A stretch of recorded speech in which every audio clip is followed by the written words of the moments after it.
Right now, thousands of families are sitting in lawyers' offices, refusing to make eye contact with siblings they grew up sharing bedrooms with.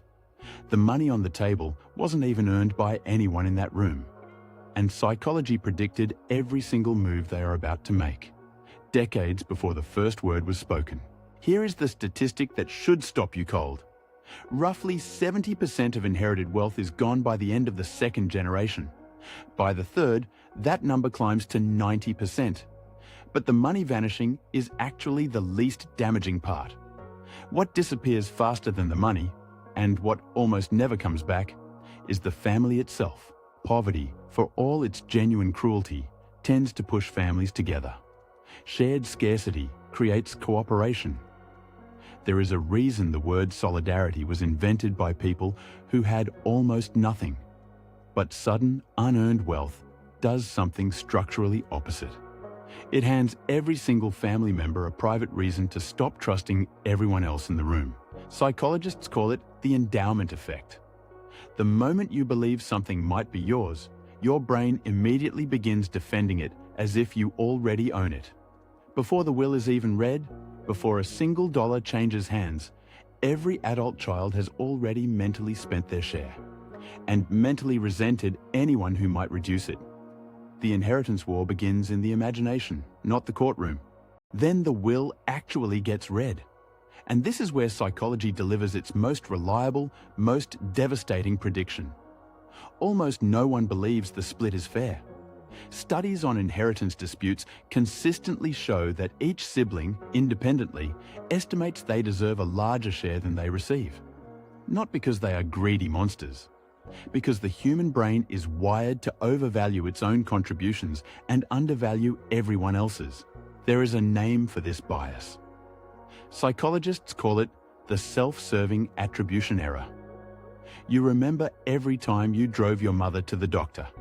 You do not have the same vivid memory of the Tuesday your brother did it. You remember every sacrifice. You forget every favor received. By the time the estate is being divided, every sibling is operating from a completely different version of the family's history.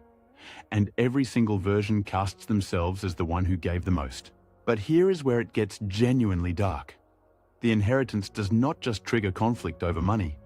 It tears open every unresolved wound from childhood that the family had quietly agreed to leave alone.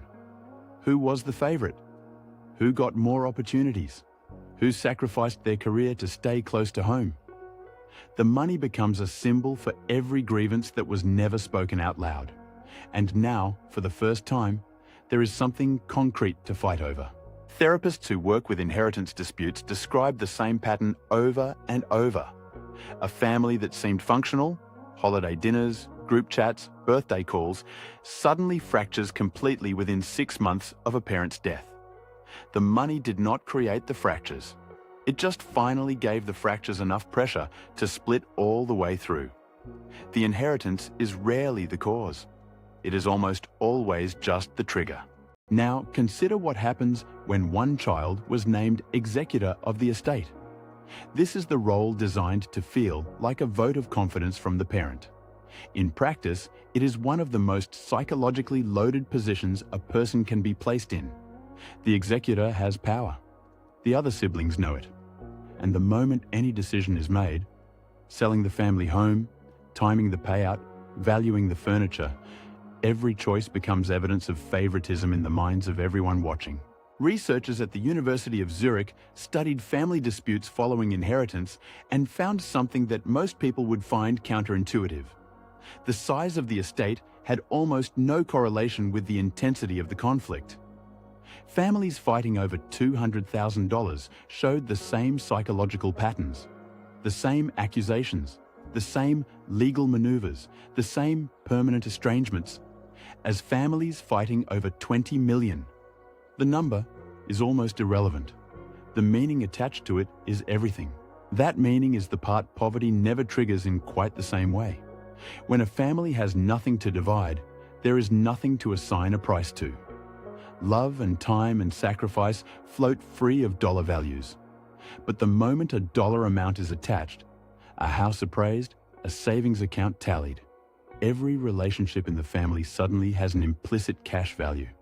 And the human brain, once it starts doing that math, cannot stop. There is also the question of objects.